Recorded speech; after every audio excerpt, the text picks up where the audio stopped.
হযরত উসমান রাদিয়াল্লাহু তাআলা আনহু যখন কবরের পাশ দিয়া যাইতেন, উনি এত কান্না করতেন, আন্নাহু বাকা হাত্তা ইয়াবুল্লা লিহিয়াতুহু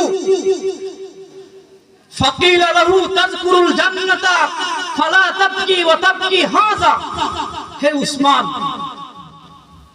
কবরের পাশে যখন আপনি দাঁড়ান বা কবর যখন আপনি দেখেন, এমন ভাবে কান্না করেন দাড়ি একদম একবারে ভিজে, বুক ভিজে, জমিনের মধ্যে পানি পড়ে চোখ দিয়া। এবার চিন্তা করেন, কবর দেখলে কত কান্নাকাটি করতেন।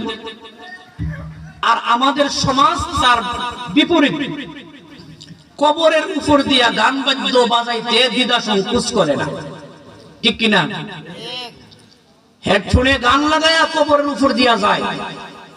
কিন্তু হযরত উসমান রাদিয়াল্লাহু তাআলা আনহু, যিনি রাসূল করিম সাল্লাল্লাহু আলাইহি সাল্লামের মেয়েকে বিবাহ করেছে, কবর যখন দেখতেন কাঁদতে কাঁদতে চোখ দিয়া পানি বের হয়ে গাল ভিজে, দাড়ি ভিজে, জমিনের মধ্যে পানি পড়ত। সুবহানাল্লাহ। জিজ্ঞাসা করা হয়েছে, হে উসমান,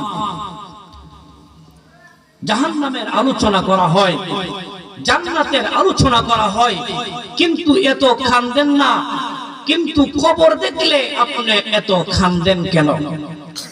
হযরত উসমান রাদিয়াল্লাহু তাআলা আনহু বলেন, قال رسول الله صلى الله عليه وسلم إن القبر أول منزل من منازل الآخرة فإن نجا منه فما بعده أيسر منه وإن لم ينجو فما بعده أشد منه। হে লোক সকল, তোমরা জানো মানুষ মরার পর সর্বপ্রথম স্টপেজ হলো কবর। যদি কবরটা কারোর জন্য সহজ হয়, বাকি সবগুলা ঘাট স্টপেজ তার জন্য সহজ হয়ে যাবে।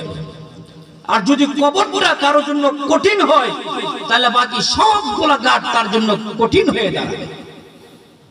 এই জন্য কবর দেখলে আমার কান্না চলে আসে। বুখারী শরীফের মধ্যে হাদিস, লম্বা হাদিস, ইয়াতিহি মালাকান ফাইজলিসানিহি ফায়াকুলান লাহু মান রাব্বুকা ফায়াকুলু রাব্বি আল্লাহ ফায়াকুলান লাহু মা দীনুকা ফায়াকুলু দীনি আল ইসলাম ফায়াকুলান লাহু মা হাযার রাজুল আল্লাযী বুইসা ফীকুম ফায়াকুলু হুয়া রাসূলুল্লাহ সাল্লাল্লাহু আলাইহি ওয়াসাল্লাম। আমরা তো দেখি এবং আমাদের আপনজনকে আমরা কবরের মধ্যে দাফন করি, করি কি করি না? এই 3.5 হাত কবরের মধ্যে যখন আমরা দাফন করি, তার উপরে বাঁশের ছাউনি দিয়া, মাটি দিয়ে ভালো করে ছাপা দিয়ে আমরা রেখে আসি। এখানেই শেষ না,